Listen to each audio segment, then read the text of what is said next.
तो बात ऐसी कर रहे थे, कल अपन बेटा बात करें एसी में बात की है ना।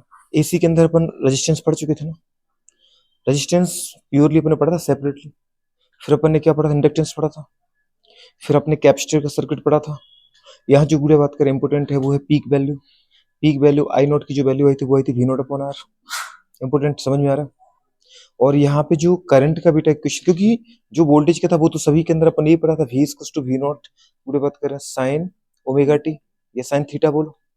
पर यहाँ पे जो हमारे पास करंट का डेरिवेशन अपन ने बनाया था, करंट का इक्वेशन बनाया था, वो बनाया था I equals to I not, और आई नॉट की वैल्यू क्या थी, वी नॉट अपॉन आर। समझ पा रहे, और क्या लिखा था बेटा आपने, साइन ओमेगा टी। ये आया था कि नहीं आया था। यहाँ पे I equals to I naught की वैल्यू लिखी थी आपने क्या, V naught upon R sine omega T, यही था। इसलिए आपने कहा था यहाँ पे कि जो करंट और वोल्टेज है वो साथ साथ चलते हैं। मतलब फेजर डायग्राम में देखा था कि जो वोल्टेज और रेजिस्टेंस हो, करंट और रेजिस्टेंस है, रेजिस्टेंस के अंदर उनका बताओ फिर बात का फेज डिफरेंस कितना आ रहा था, 0 डिग्री। जो फाई की वैल्यू आई थी वो क्या आई थी, 0 डिग्री आई थी। मतलब फेज डिफरेंस यहाँ क्या था, 0 था। इसलिए अपन एवरेज पावर जब निकाल रहे थे तो अपन लिखा था वी नॉट गुड़े बात के V average equals to V R M S. P average निकाला था अपन power, P average equals to V R M S into I R M S into गुड़े बात करके क्या कॉस फाई, और कॉस फाई क्या था यहाँ पे 0। इसलिए बोला था एवरेज पावर यहाँ पे क्या आ गया था, V R M S into I R M S आ गया था, क्योंकि कॉस 0 की वैल्यू 1 होती है।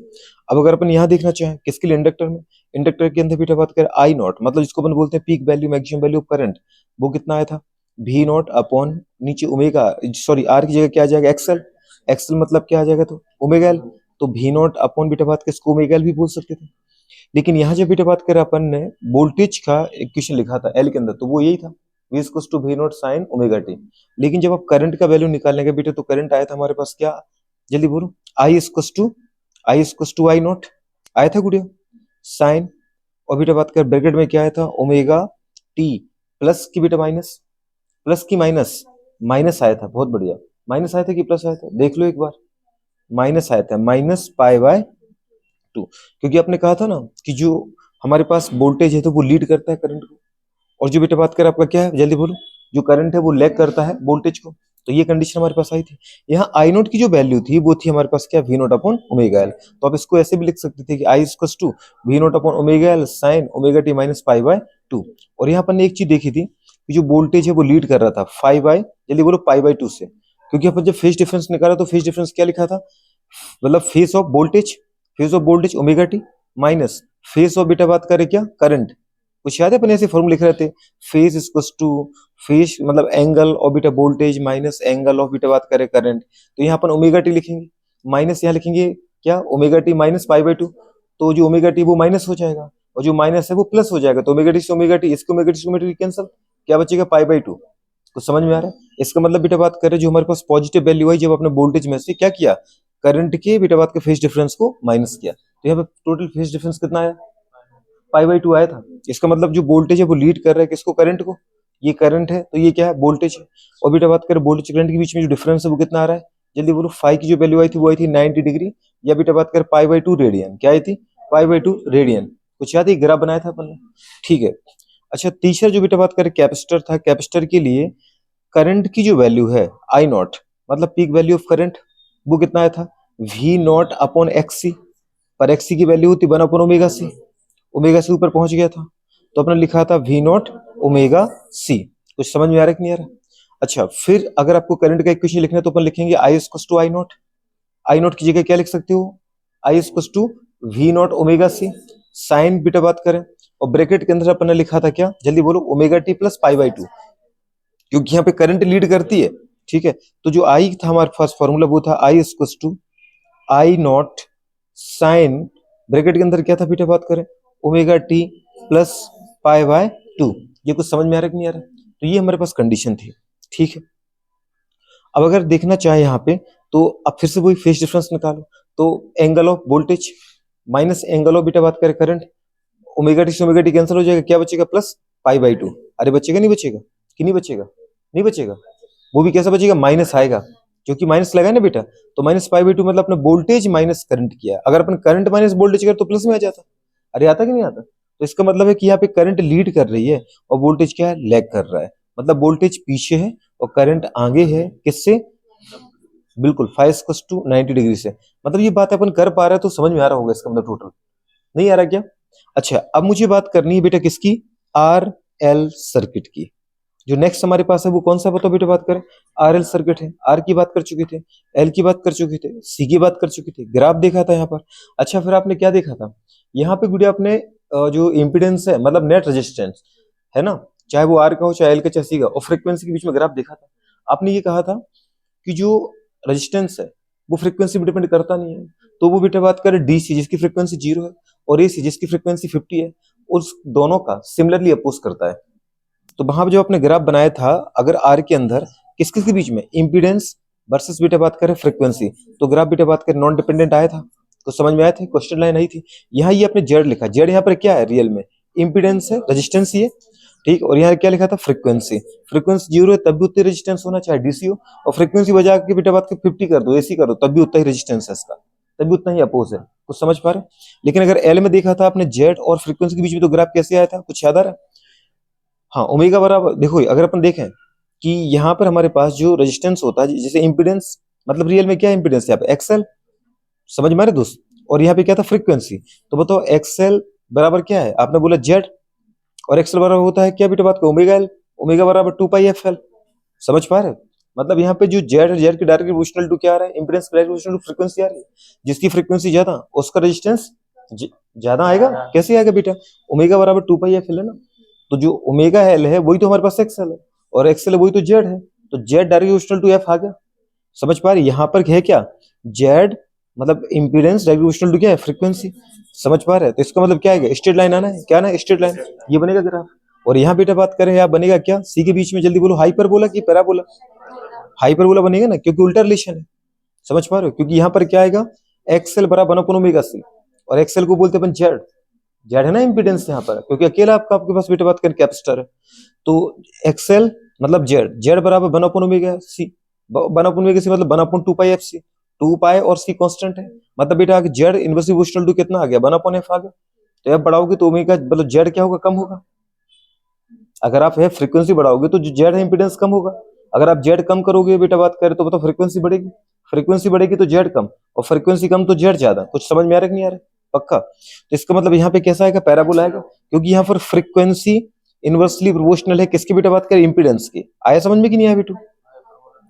हाँ सॉरी, हाइपरबोला आएगा, क्या बोल दिया, पैराबोला पूरे बात कर। तो ये नहीं बनाना ना अपन को, तो कैसा बनेगा, ये बनेगा। बहुत बढ़िया, कम से कम ये चीजें टिक रही पूरी बात करें तो ये अच्छा। लेकिन अगर मैं पूछना चाहूँ कि पैराबोला की बेटा बात करें कब बनेगा,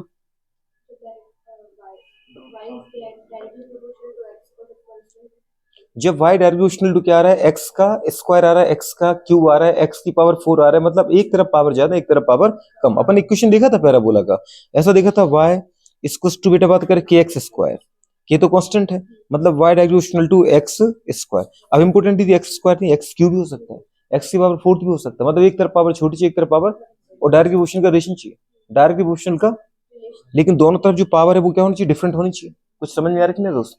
इस तरीके से आ जाएगा। तो यहाँ पर क्या बनाना है आपको बेटा बात करें, इंपीडेंस और फ्रीक्वेंसी के बीच में, इंपीडेंस वर्सेस फ्रीक्वेंसी में हाइपरबोला, इंपीडेंस वर्सेस फ्रीक्वेंसी में स्ट्रेट लाइन, इंपीडेंस पूरे बात की फ्रीक्वेंसी में कांस्टेंट लाइन। तो समझ पा रहे, ये आ जाएगा।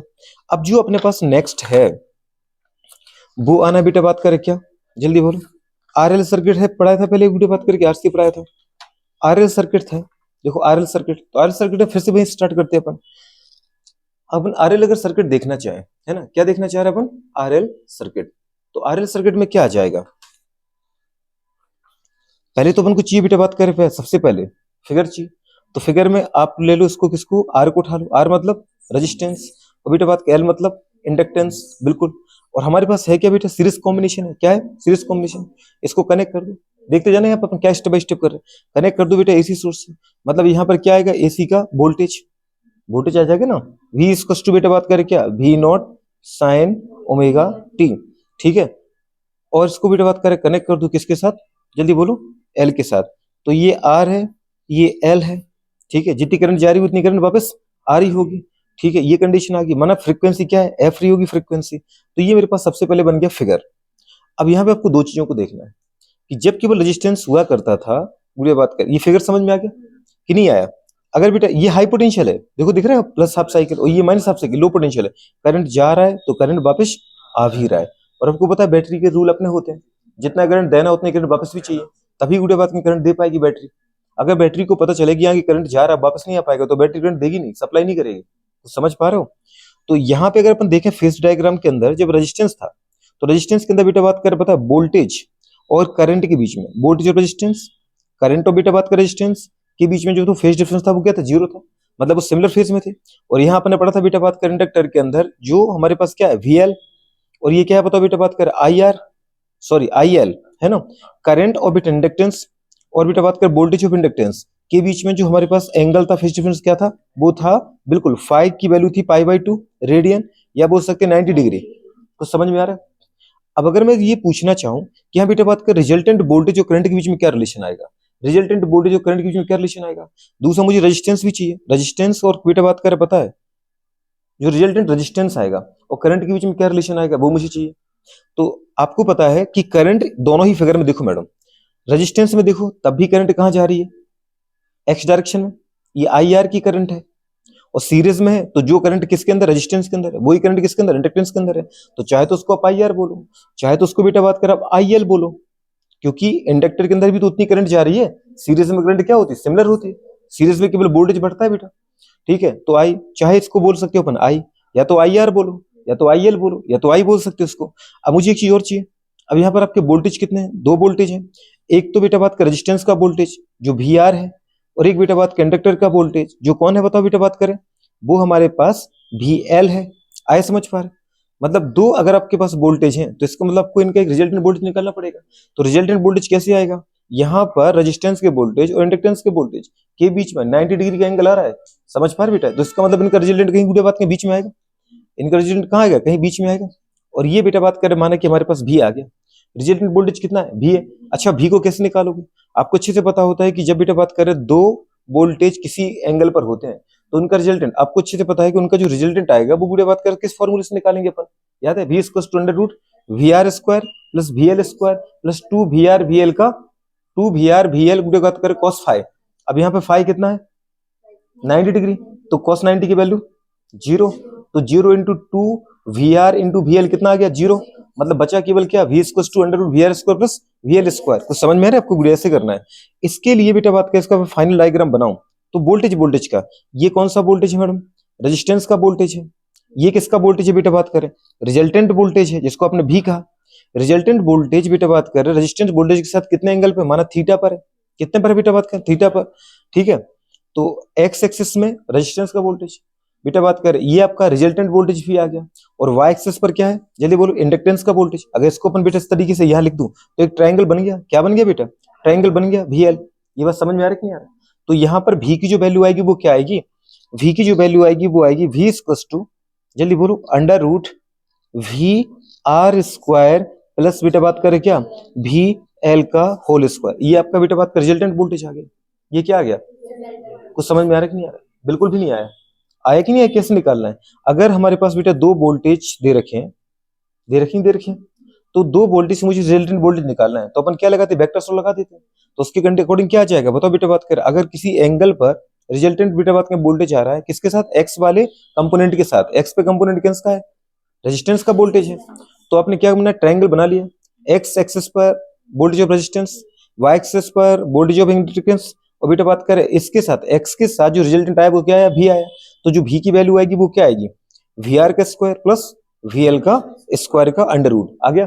तो ये अपन ने कर दिया। अच्छा बोलो कि वो वाला क्यों नहीं लिखा साथ में, 2VR VL cos φ लिखा है, वो क्यों नहीं लिखा है, पूरा ही लिखा था VR का स्क्वायर प्लस VL का square plus 2VR VL cos φ।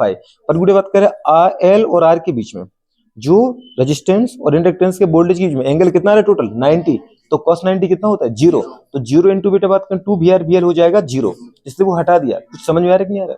तो ये गुड़े कंडीशन आ गई। तो उठा के देखो, जब आपने बेटा बात कर लिखा VL वाई डायरेक्शन में और बेटा बात करें VR एक्स डायरेक्शन में, करंट दोनों की कहां पर है, एक्स डायरेक्शन में, तो इसलिए करंट तो जुड़ जाएगी ना, दोनों करंट तो सेम ही रहती है, आपको वैसे ही पता होता है।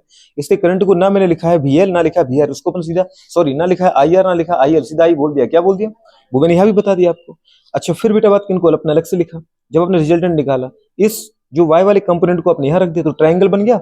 अरे बना बेटा कि नहीं बना?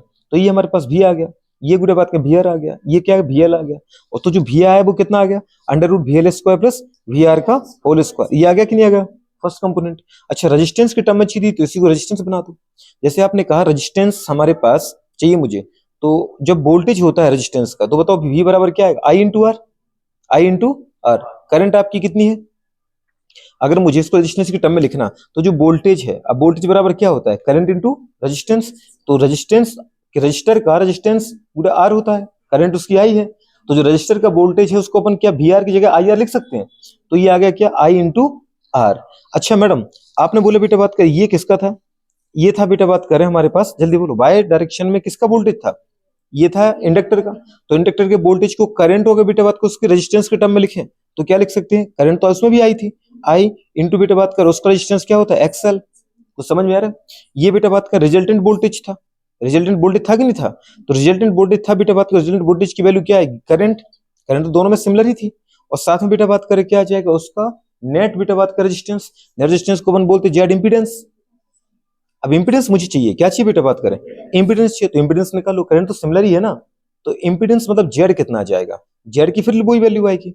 अगर मैं ये कहूं बेटा बात करें कि जो जेड है, जो जेड है, समझ पा रहे हो? वो बेटा बात करें किसके बीच का एंगल है, किसकी किसका रिजल्टेंट रेजिस्टेंस है, जो जेड है जो इंपीडेंस है वो किसका रिजल्टेंट रेजिस्टेंस है, एक तो रजिस्टर के रेजिस्टेंस का और एक इंडक्टेंस के, क्योंकि रियल में ये यहां था ना एक्सएल, एक्सएल और बेटा आर के बीच में क्या निकला, जेड निकला, क्या निकला, जेड। तो जो जेड आएगा बेटा बात का वो भी ऐसे ही आ जाएगा। अगर आपको विश्वास नहीं आ रहा तो आप ऐसे करो, उसी फॉर्मूले को पुट कर दो वैल्यू। बताओ जब आपने ये फॉर्मूला लगाया तो बताओ क्या होता है, अगर अपन देखना चाहें ये क्या होता है, हाइपोटेन्यूज।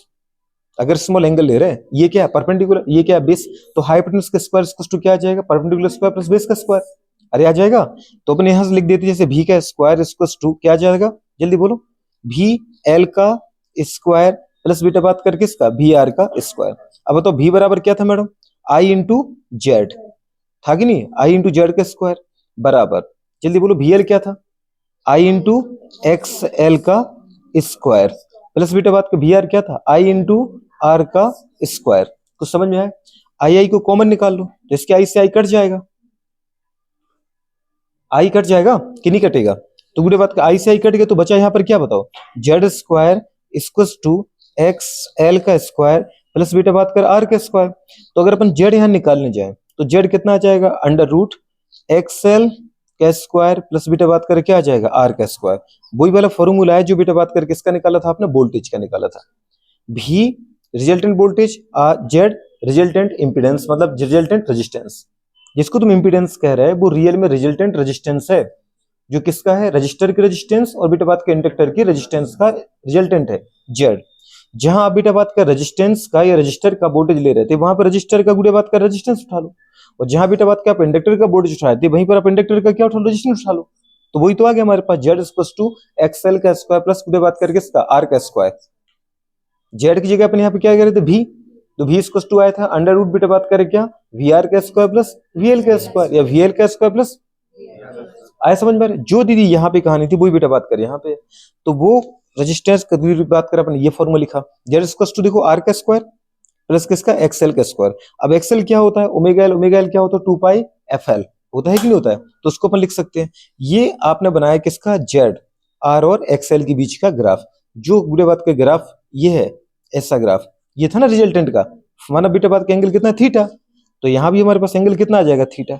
अब इसको अपन आई आई को कैंसिल करके हटा दें तो वही आ गया ना जेड, सॉरी इस तरीके से बना देता हूं मैं, यहां पर आ गया, वो आ गया क्या, जल्दी बोलो एक्सएल, ये क्या है बताओ बेटा बात करें आर, और ये क्या आ गया जेड, तो इनके बीच में ये वाला एंगल क्या है, थीटा एंगल है।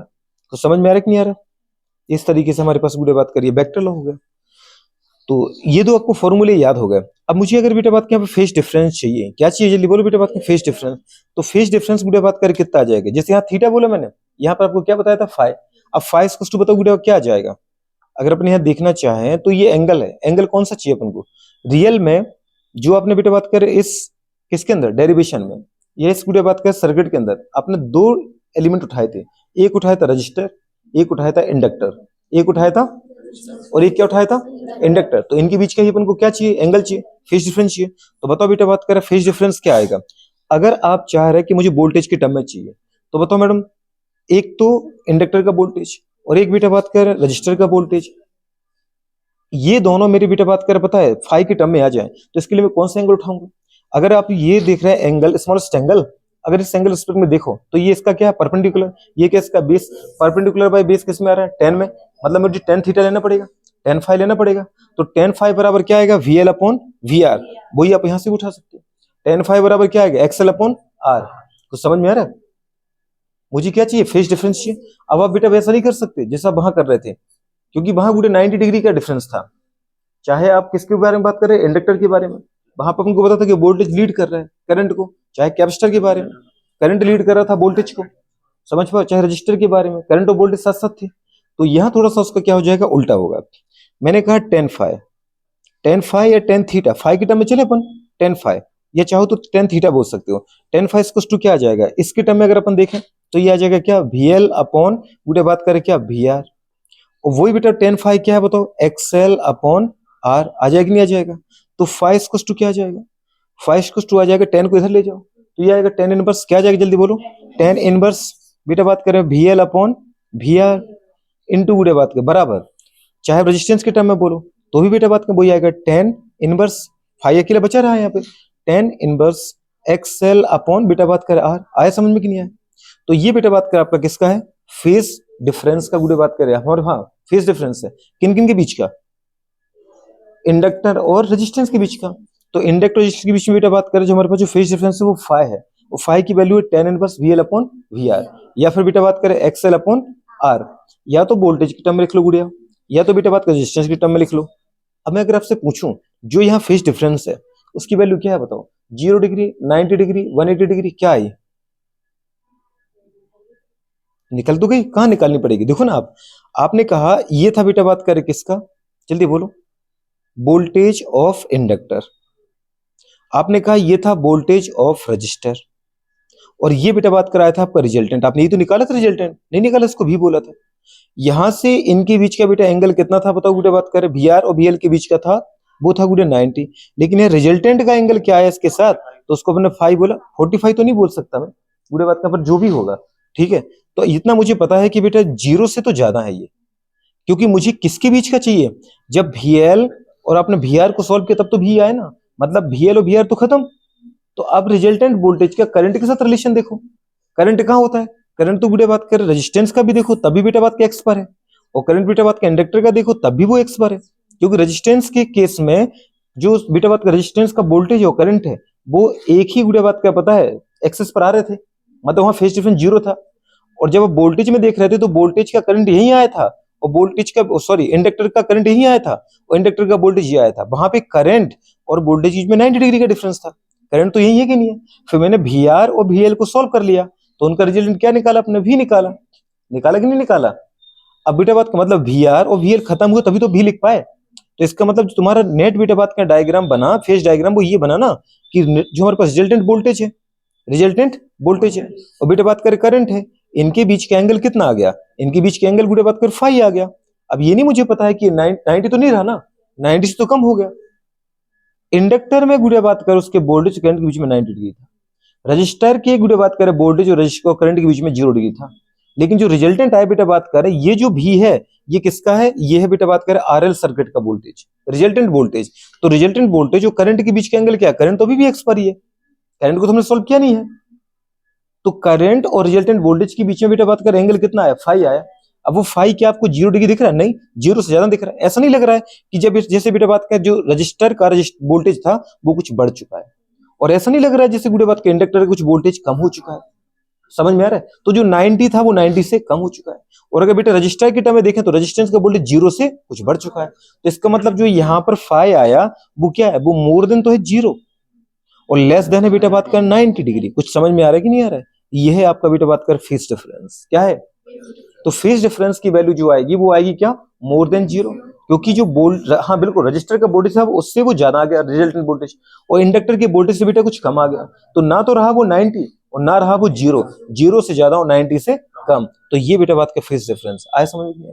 पक्का कर दोगे, करना ही पड़ेगा अपन को, कुछ भी नहीं कर रहे अपन, दो चीजों को बेटा बात कर मिक्सअप मार रहे हैं। मैंने यहाँ पे सॉल्व किया किसको किया, वोल्टेज को, और वोल्टेज के टर्म में मैंने रेजिस्टेंस को भी सॉल्व कर लिया, आया समझ में कि नहीं आया। तो देखो गुड़िया बात कर देखा जाए, जैसे आपने लिखा यहाँ पर 10 फाइव, अब tan phi की वैल्यू मैंने देखो बताया ना आपको कितना आया बताओ, रेजिस्टेंस के टर्म में XL अपॉन R या वोल्टेज के टर्म में VL अपॉन VR। फिर गुड़े बात करें आपने क्या देखा, जो हमारे पास फेज डिफरेंस है, फेज डिफरेंस की वैल्यू नहीं लिखी क्या आपने, लिखी तो हो गया, ऐसा नहीं हो सकता। फेज डिफरेंस की जो वैल्यू है, लिखा नहीं है गुड़िया शायद, है ना, वो देखो इसमें जबकि आपने लिखा है -π/2, देखो देखा है? मतलब 90 डिग्री से ज्यादा और 0 से कम, आरसी में आपने लिख रखा है जबकि इसमें नहीं लिखा है, ऐसा कैसे हो सकता है? ठीक है, अगर नहीं लिखा है तो मैं बता देता हूँ, समझ में आ रहा है बेटा? जो फेज डिफरेंस फाई है वो क्या है बताओ गुड़िया, फेज डिफरेंस जो फाई है वो क्या है, वो है बिल्कुल फाई की जो वैल्यू है वो है मोर देन 0 डिग्री, 0 डिग्री से बेटा, और लेस देन 90 डिग्री, 90 डिग्री से कम, ये चाहिए अपन को। आया समझ में कि नहीं आया दोस्त? इसलिए तो आपने ये बनाया, बनाया कि नहीं बनाया? ठीक है, तो ये आ गया हमारे पास। अच्छा, अब मुझे केस चाहिए, क्या चाहिए? केस। जैसे आप ये कह रहे हैं कि मुझे इंपीडेंस वर्सेस बेटा बात करके किसके बीच में, फ्रीक्वेंसी के बीच में मुझे क्या करना है, ग्राफ देखना है, तो ग्राफ देख लेंगे अपन। आपने सबसे पहले ये देखा, जो केस हमारे पास फर्स्ट है, अगर फ्रीक्वेंसी 0 हो, मतलब पहले आप ये तो देखो इसका इंपीडेंस कितना आया था, इंपीडेंस आपने जेड कितना निकाला था, अरे आपने अभी निकाला ना, जेड की जो वैल्यू निकाली वो निकाली थी अंडर रूट के अंदर भी आर, सॉरी रेजिस्टेंस के टर्म में निकाला था ना, तो आर का स्क्वायर प्लस बेटा बात करें एक्स एल का स्क्वायर। आपने जो जेड निकाला अभी वो निकाला आपने क्या, बताओ बेटा बात करें, आर का स्क्वायर प्लस ओमेगा एल का स्क्वायर बेटा बात करें होल स्क्वायर, एक्सएल बराबर ओमेगा एल। अच्छा, अगर इसको पूरा खोलें बेटा बात करें तो यहाँ पर ओमेगा बराबर क्या है, 2πf, 2πf का बेटा बात का होल स्क्वायर। समझ पा रहे? अब मुझे इंपीडेंस चाहिए था, जैसे यहाँ पे लिखा है ग्राफ, इफ फ्रीक्वेंसी इज 0, अगर मैं ये कहूँ गुड़िया बात करें कि फ्रीक्वेंसी को मैं 0 कर दूं, डिफरेंट टाइप के केस बना रहे, माना कि जो फ्रीक्वेंसी है, फ्रीक्वेंसी क्या हो जाए, 0 हो जाए, किसकी, करंट की, मतलब इसका मतलब अगर फ्रीक्वेंसी 0 करने मतलब ये एसी नहीं है डीसी आ गया, तो फ्रीक्वेंसी 0 होने पर क्या आपका इंपीडेंस 0 आ रहा है, फ्रीक्वेंसी 0 होने पर इंपीडेंस 0 आएगा, फ्रीक्वेंसी 0 करोगे तो दादा 2πf 0 हो जाएगा, मतलब टोटल ओमेगा 0 हो जाएगा, तो एल भी 0 हो जाएगा, मतलब एक्सएल 0 हो जाएगा, पर आर तो रहेगा। फ्रीक्वेंसी 0 करने पर जेड जो है वो किसके बराबर आ गया, जेड आ जाएगा अंडर रूट आर स्क्वायर के, अंडर रूट आर स्क्वायर को सॉल्व करोगे तो वो आर के बराबर आ गया। कुछ समझ में आ रहा है? अगर मैं बेटा बात करें इंपीडेंस वर्सेस फ्रीक्वेंसी में ग्राफ ड्रॉ करूं, फ्रीक्वेंसी वर्सेस इंपीडेंस में ग्राफ ड्रॉ करूं, तो जब देखो आपने फ्रीक्वेंसी को 0 लिया, और फ्रीक्वेंसी 0 कहां, यहां से हो सकती है ओरिजिन पे, फ्रीक्वेंसी को 0 कर दो तब भी क्या आपका इंपीडेंस, जो वाई एक्सिस पर आपने इंपीडेंस लिया और एक्सिस पर जो फ्रीक्वेंसी ली, फ्रीक्वेंसी को 0 किया तो क्या आपका इंपीडेंस 0 हुआ? नहीं, फ्रीक्वेंसी 0 करने पर मेरा इंपीडेंस आ रहा है, कुछ तो आया, मतलब कुछ ग्राफ दीदी ऊपर से स्टार्ट होगा। फ्रीक्वेंसी के 0 होने पर भी इंपीडेंस 0 नहीं है, तो इंपीडेंस की मिनिमम वैल्यू कितनी आ गई, आर, ये इसकी मिनिमम वैल्यू है, क्या बेटा बात करें, मिनिमम वैल्यू है, तो वो कितनी है, मतलब ग्राफ यहां से स्टार्ट होना है। अब फिर आपने क्या देखा, फ्रीक्वेंसी को मैंने गुड़े बढ़ा रहा हूं, अब फ्रीक्वेंसी अगर बढ़ेगी तो इसका मतलब ओमेगा एल 0 नहीं है, तो डेफिनेटली आर तो रहेगा ही, और साथ में एक्सएल भी बढ़ रहा है, तो अगर फ्रीक्वेंसी को अपन क्या करते जाए, बढ़ाते जाए, फ्रीक्वेंसी को मैं अगर बढ़ा रहा हूँ, इंक्रीज कर रहा हूँ, तो जो मेरा जेड है वो क्या होना है, बढ़ना है, जेड क्या होना है, बढ़ना है, इंक्रीज हो रहा है, क्योंकि आर तो है ही, लेकिन जितना तो फ्रीक्वेंसी को बढ़ाते जाओगे उतना ओमेगा बढ़ेगा, जितना ओमेगा बढ़ेगा उतना एक्सएल बढ़ेगा, और जितना एक्सएल बढ़ेगा तो ये दोनों जोड़ करके इसको बढ़ा देंगे। तो समझ में आ रहा है? इसका मतलब बेटा बात करिए ये बढ़ेगा, ठीक है। अब फ्रीक्वेंसी को बढ़ा बढ़ा के मैं कितना कर सकता हूँ, इंक्रीज करके मैं इसको इन्फिनिट कर देता हूँ, मिनिमम वैल्यू 0 हो सकती है और मैक्सिमम बढ़ा के इन्फिनिट कर सकते हैं। जब मैं अगर मेरा बात करें इसको इन्फिनिट करता हूँ बेटा बात करें, तो इन्फिनिट के स्क्वायर क्या हो जाएगा, इन्फिनिट, इन्फिनिट का रूट क्या होगा, इन्फिनिट।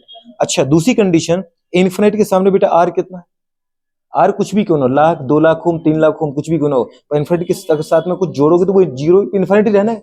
इनफाइनाइट में अगर किसी भी बुढ़े बात के नंबर के स्क्वायर को मैं जोड़ू, मैं कह रहा हूँ 1 लाख है, उसका स्क्वायर भी कर दें, समझ पा रहे हो, तो 10 की पावर 5 को 10 की पावर बुढ़े बात कर कितना 10 आ जाएगा, तो इन्फिनिटी के सामने 10 के ऊपर 10 क्या है, कुछ भी नहीं है, मतलब वो इन्फिनिटी ही रहना है। तो अगर फ्रीक्वेंसी को बढ़ा के आप इन्फिनिटी कर रहे हो तो जेड को कितना आना है, इन्फिनिटी आना है। कुछ समझ में आ रहा है कि नहीं आ रहा? अच्छा, लेकिन एक चीज मुझे ये देखना, पैटर्न कैसा जा रहा है बेटा बात कर, याद है कुछ पैटर्न कैसा आ रहा है, पैटर्न बुढ़े बात कर Y diagonal to X square, मैंने कभी नहीं कहा कि एक्स स्क्वायर बोलो, मैं कह रहा हूँ एक्स की पावर क्यू बोलो, एक्स की पावर 1/2 बोलो, 1/3 बोलो, कुछ भी फर्क नहीं पड़ता। इसका मतलब कंडीशन क्या है बेटा बात कर, यहाँ पर एक है बेटा बात कर विदाउट पावर, एक बेटा बात करें पावर क्वांटिटी, तो इनके बीच में ग्राफ कैसा बनना है, पैराबोला, कैसा बनना है, तो इसका मतलब बेटा बात कर जेड से स्टार्ट करो और इसको पैराबोला कराओ, क्या कराओ, पैराबोला, तो ग्राफ कैसा बनेगा, पैराबोला, कैसा बनेगा। अच्छे गुड़े बात कर, ग्राफ यहाँ से स्टार्ट क्यों किया, जब बेटा बात करें फ्रीक्वेंसी 0 थी तो गुड़े बात करें पता है एक्सएल 0 हो गया था, लेकिन फिर भी आपके पास बेटा जेड आया, वो किसके बराबर आया, यहाँ पे जो जेड आया वो बराबर आया आर के बराबर, ये मिनिमम वैल्यू है। फिर देखो फ्रीक्वेंसी को बढ़ाने लगे, फ्रीक्वेंसी को बढ़ाने लगे तो जेड भी बढ़ने लगा, फ्रीक्वेंसी को और बढ़ाया, जेड और बढ़ रहा है, फ्रीक्वेंसी को इतना किया तो देखो जेड और बढ़ रहा है कि नहीं बढ़ रहा है, फ्रीक्वेंसी को बढ़ा बढ़ा के इन्फानाइट कर दूं तो जेड भी इन्फानाइट हो जाएगा बढ़ के, जेड भी क्या हो रहा है, इन्फानाइट हो जाएगा। कुछ समझ में आ रहा है कि नहीं आ रहा है? मतलब ग्राफ बेटा बात करें एक्सएल सर्किट में हमारे पास आएगा फ्रीक्वेंसी वर्सेस इंपीडेंस के बीच में वो कैसा आना है, वो आना है बेटा बात करें आपका पैराबोला। पैराबोला पहली बार मिला बेटा और आपने जीरो से स्टार्ट नहीं किया, समझ में आ रहा है इधर। इसका मतलब बेटा बात करें इस वाले इक्वेशन को आपको देखना पड़ेगा, ये जो इक्वेशन है उसको बेटा बात कर आपको क्या करना पड़ेगा, पढ़ना पड़ेगा। मैं कह रहा हूँ इसको रटना नहीं चाहिए, मुझे रीड करना आना चाहिए। क्या नहीं चाहिए दोस्त? अगर आपको रीड करना आगे बेटा बात कर तो ग्राफ बन जाएगा। कुछ समझ में आया कि नहीं आया? अगर नहीं आया नहीं आया, हाँ तो ऐसे क्यों करते हो तुम? नहीं आया तो एक बार और दिखाएं, ठीक है? आ गया कि नहीं आ गया? तो बेटा बात कर वही वाले केस है, देखो 3 केस यहाँ बनाए थे। फ्रीक्वेंसी जीरो मतलब मिनिमम फ्रीक्वेंसी, तो जेड कितना आ गया बेटा, आर आ गया, और कितना मिनिमम के बराबर आ गया। मतलब मिनिमम फ्रीक्वेंसी नहीं दी थी बात की, इसको अपन बोलते हैं जेड। अगर एफ को मैं जीरो कर दूं, एफ को जीरो कर दिया तो जो आया वो जेड बेटा बात के मिनिमम आया। जो जेड क्या है मतलब मिनिमम इंपीडेंस मिला वो कितने के बराबर मिला, आर के बराबर मिला। ये पहला केस है। फ्रीक्वेंसी को बढ़ाया, एक्सएल बढ़ेगा, एक्सएल बढ़ेगा बेटा बात को तो जेड बढ़ेगा, बहुत बढ़िया बात है। तो देखो जेड बढ़ भी रहा है। तीसरी बात, फ्रीक्वेंसी को बढ़ा के मैं इन्फिनिट कर देता हूँ, जेड भी कितना आएगा, इन्फिनिट आ जाएगा। और इसके बाद फिर हमने ग्राफ बनाया था, तो हमारा ग्राफ देखो गुड़िया ने कैसा बनाया था, पैराबोला आया था। कैसा आया था? बस आपका काम हो गया। इसके बाहर क्वेश्चन आज तक गया है ना ही आज तक जाएगा। बात समझ में आ रहा है कि नहीं आ रहा है? ये कंडीशन आ गई बेटा। लास्ट में अपन ने गुड़िया बात करें किसका लिखा है, इसका मतलब करंट का इक्वेशन इसके लिखा, तो I equals to I naught sine omega T minus five, omega T minus five. यहाँ पर बेटा बात करें जो हमारे पास, हाँ करंट की वैल्यू है पीक वैल्यू करंट, तो पीक वैल्यू करंट क्या होता है, पीक वोल्टेज, और बेटा बात करें नेट रेजिस्टेंस, तो पीक वोल्टेज क्या आएगा, वी नॉट, तो अपन ने वी नॉट लिखा। और बेटा बात करें जो नेट रेजिस्टेंस आएगा वो जेड है, क्या है, और जेड की वैल्यू हमको अच्छे से पता है, जेड की वैल्यू क्या होती है, under root R square plus XL का स्क्वायर, मतलब ओमेगा एल का स्क्वायर। कर पाओगे नहीं कर पाओगे? तो वही गुड़िया बात का लिखा है। मतलब यहाँ पर कभी पीक वैल्यू करंट पूछे तो अपन को लिखना है वी नॉट अपॉन जेड, और जेड की वैल्यू होती है under root XL square plus R का स्क्वायर, तो वो बेटा बात कर पीक वैल्यू करंट आ गया। तो पीक वैल्यू ऑफ करंट भी है जेड, और बेटा बात कर फ्रीक्वेंसी में हमारे पास बेटा ग्राफ भी है, पैराबोला है, कहां से स्टार्ट किया, क्यों किया, और ये आपको सारी की सारी वैल्यू मिल जाएगी। यहाँ फेज डिफरेंस कितना है वो पता चल गया, फेज डिफरेंस की वैल्यू 0 डिग्री से ज्यादा हो, 90 डिग्री से कम है, ये भी आपको समझ में आ गया। रिजल्टेंट रेजिस्टेंस कितना है, मतलब इंपीडेंस कितना होता है, ये समझ में आ रहा है, ये आ गया। और बेटा बात कर रिजल्टेंट वोल्टेज कितना होता है, V R square plus V R का होल स्क्वायर, 1 2 3 4, ठीक है, और ये ग्राफ 5, और बेटा बात करें इक्वेशन लिखना आनी चाहिए 6, ठीक है, 6 के अंदर ही वो आपको मिल जाएगा, मतलब पीक वैल्यू करंट। कुछ समझ में आ रहा है कि नहीं आ रहा? कुछ पूछना है तो पूछ लो, यहाँ अपना काम खत्म होता है।